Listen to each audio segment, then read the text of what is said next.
My name is Liz Parks. I am a retired teacher, currently living in the Scottish borders, and although I'm retired, I do a little bit of consultancy work in education.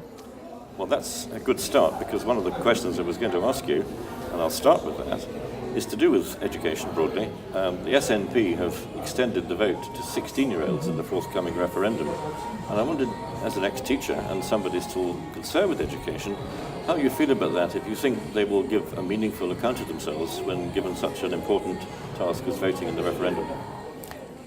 I don't necessarily think they will. I think at that age, the heart will overrule the head.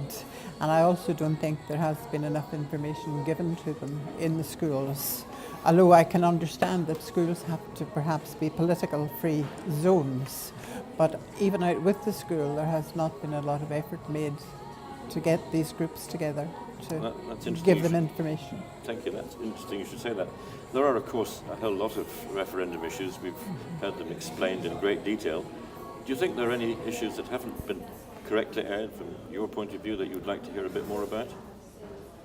Really, my main concern with the referendum is, if there is a yes vote, how are we going to afford all the things that we have at the moment? I mean, we have a very nice lifestyle at the moment.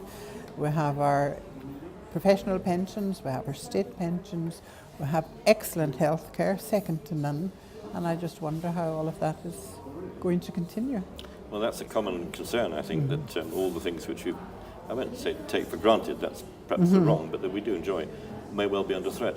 You mentioned healthcare, and the NHS at the moment is under Scottish Government's power anyway, and yet they've been saying Westminster, if there's a no vote, Westminster will make it more difficult to provide healthcare because of privatisation. Do you think that's a reasonable argument? Or I can't see that it's going to be very different from what it is at the moment, so I can't see that should be a worry.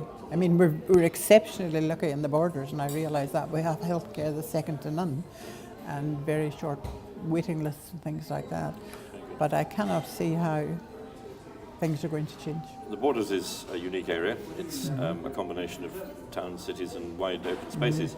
Is there a marked difference, do you feel, between how people might vote in the rural areas as opposed to large towns like Boyd, for example? Yes, and I think again it comes down to a lot of it comes down to background, which is something, and social classes, which is not a term I like to use, but whether we like it or not, that's what a lot of the voting issues come down to.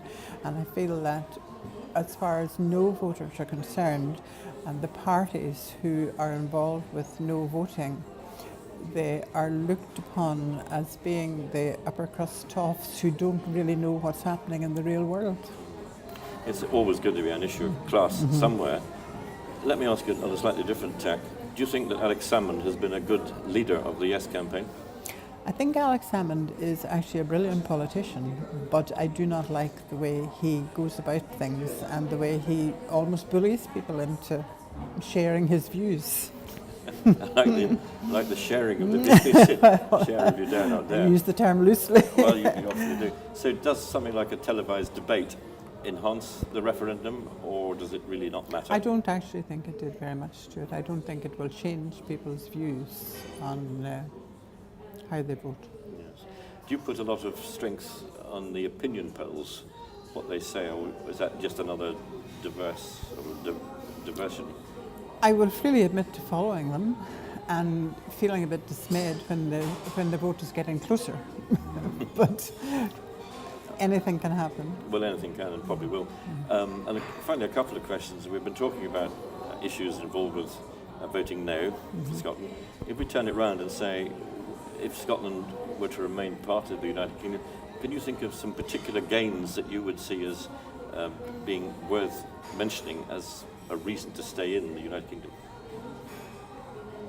Well, I think the main gains are the things we have at the moment, like the currency and the defence and things that we couldn't afford on our own, and that, where are we going to get the money for things like this? It's back to money as usual. And that brings us back to my last question, and it's one which I always associate money with women because they're much more careful. But do you think that the women's vote will sway the contest, or Do you think women think more deeply about these things than men? Is that possible to answer that? It's a difficult one, and again, I think it comes back to social issues and class issues, whether we like it or whether we don't. In many areas, people will be swayed by what husband thinks and families and whatnot, and in different social classes, women will stand for their own opinions and be very strong with their own opinions.